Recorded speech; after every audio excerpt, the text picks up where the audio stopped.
أعوذ بالله من الشيطان الرجيم. بسم الله الرحمن الرحيم. أولا يعلمون أن الله يعلم ما يسرون وما يعلنون ومنهم أميون لا يعلمون الكتاب إلا أماني وإن هم إلا يظنون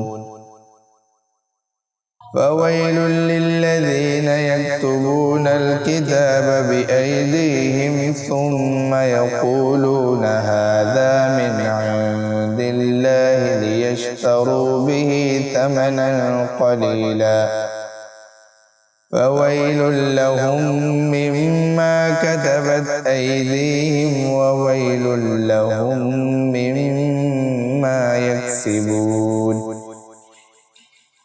وقالوا لن تمسنا النار إلا أياما معدودة قل أتخذتم عند الله عهدا فلن يخلف الله عهده أم تقولون على الله ما لا تعلمون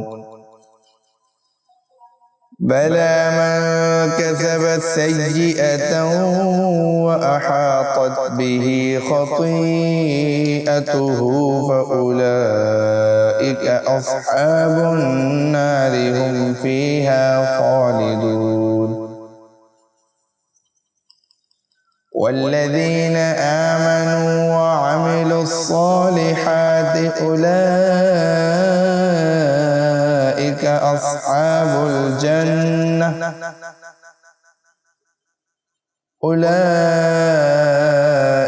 أصحاب الجنة هم فيها خالدون. وإذ أخذنا ميثاق بني إسرائيل لا تعبدون إلا الله وبالوالدين إحسانا وذي القربى واليتامى والمساكين وقولوا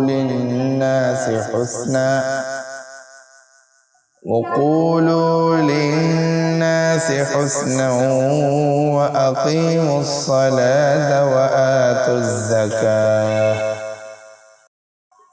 ثم توليتم إلا قليلا منكم وأنتم معرضون.